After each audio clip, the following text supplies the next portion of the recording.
these, the two men, Sam Adams and John Hancock, were well-known patriots, okay?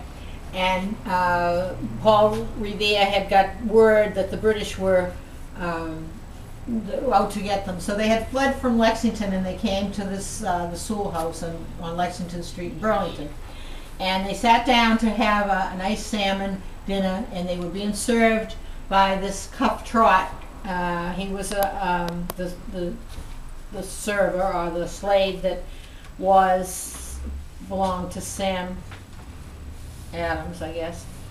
And then they got word again that the British were coming, so they could never finish their salmon dinner, and they had to take it, and they fled up to the Amos Wyman house, and they went up through the woods and went over to the Amos Wyman farm on Francis Wyman Road, and they stayed overnight there.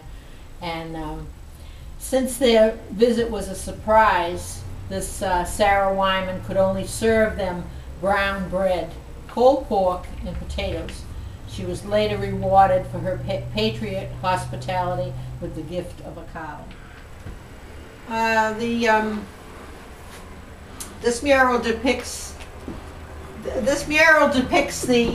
center of town, the common that had several houses on it, and the first house, the White House, is the Walker House, which is still standing today. And in that house,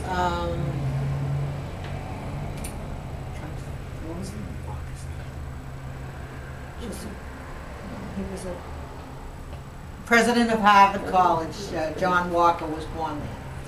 And then on this side is the blacksmith shop, and that was located across from the where the police station is now. And then behind that is the museum, and you can see that the two doors are there, and so that it was a school at that time. We have a little bit of everything here. Stationery, when people come in and after they make a tour of the museum, they look and see if there's anything of interest that they could take back with them. So, as I said, there are books. There's a lot of Dunham's book, Ed Fogelberg's book, the 1999 survey, historic survey of the houses of Burlington, Rob Costa's book, Images of America, my book, Burlington Firefighting, a small book on historic houses in Burlington. It's very small, but it's got a lot of information and a lot of historic houses here, which we should probably redo. So this little corner helps us, advertise. This is the museum, but the displays change. And this display is on Grandview, because it's so much in the news, and everybody's interested in it. So this early history of Grandview is depicted here with a nice pen and ink sketch of what it looked like from Bennett's Hill, which is Bennett's Hill is where Grandview is now located, and it looked down over that meadow where the apartments are now. Abner Marion was the original owner of the Grandview, and his grandfather was one of the Minutemen from the parish in 1775. So the house has been here a long time, and of course, it's a combination of two houses. It was originally a small house that Abner had, and then they moved a local house up with it, tacked it on to create this long house with 6 windows across the top, I think 6 or 7 across the top. So originally it was a small house, and then they kept adding. After they did that, they added the L and then the barns. That long barn in the back, it was 60 feet by 40, I think, is gone now. They've taken that down. And the front barn is also gone. But after phase 1 is finished in Grandview, they would like to rebuild the front barn. A replica of the original school bus, and it was called a barge, not a bus, but it was pulled by 2 horses, and it transported the children from the Middlesex Turnpike area to the center of town to attend this school, because it was too far for them to walk. So it was made by a parent of the school, Fox Hill School, I believe, and he built this replica for a parade. And then we have the history of the stagecoach part of Grandview, which was very important. It was a halfway house, or halfway tavern.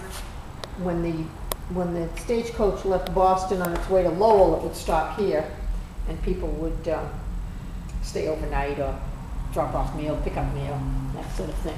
It didn't last very long because then the train came in to Woburn, and that was the end of that. And then you see the tools that we have hanging on the wall depicts the early farming community. It was always a farming community until maybe the 50s.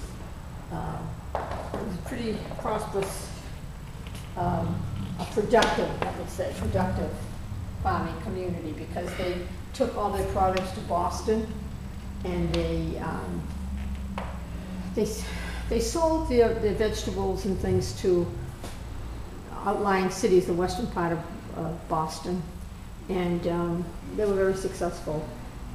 They had dairies here, they had piggeries, as well as the farming, and then of course there was the dairy, which was the McIntyre Dairy, which was then, when the McIntyres bought Grandview, it became the McIntyre Dairy after Abner Marion sold it to the McIntyres. So the dairy was very successful too. And he was also a vegetable farmer, Charles McIntyre, and he was a very prosperous man, a prosperous businessman. And in his farming, he became connected to the people that manufactured guano fertilizer, which was imported from South America. And he became the agent, because people couldn't just go and buy it in a market or anything. So he became the agent. So he was not only a farmer and a dairyman, but he was a businessman too. And he is also known as the Squash King, which I think is very important.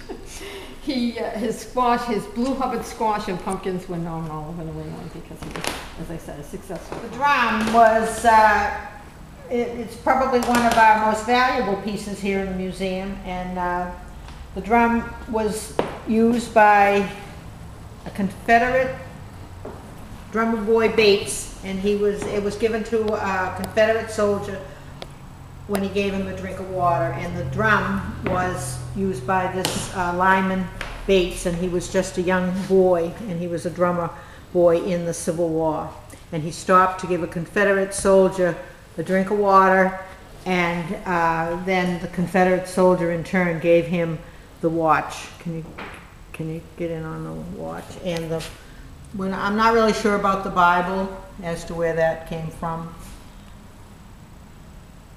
But the drum was given to us by the Bates family, and it was a descendant of them.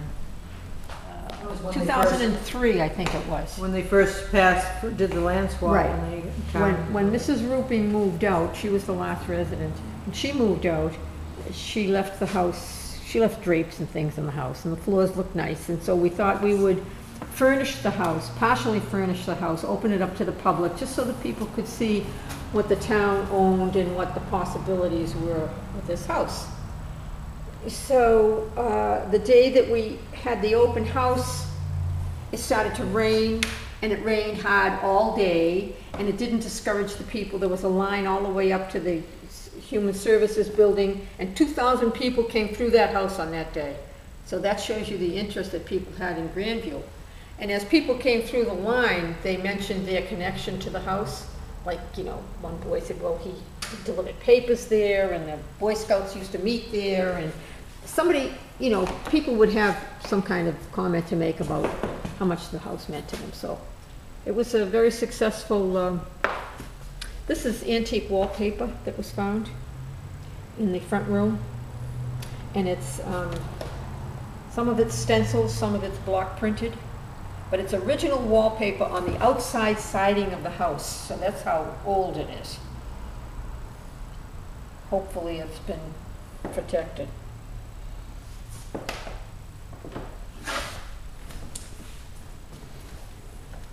That is a, well house. They call it a well house. And it was completely covered by trumpet vine, and when they cut the trumpet vine back, we discovered that house under it. That is the milking section. That's where they kept the milk when the dairy was working. The upper left-hand corner there shows the those white doors held those big metal cans of milk, and then underneath where you see the stones, that held the ice. So they could store the milk before they delivered it.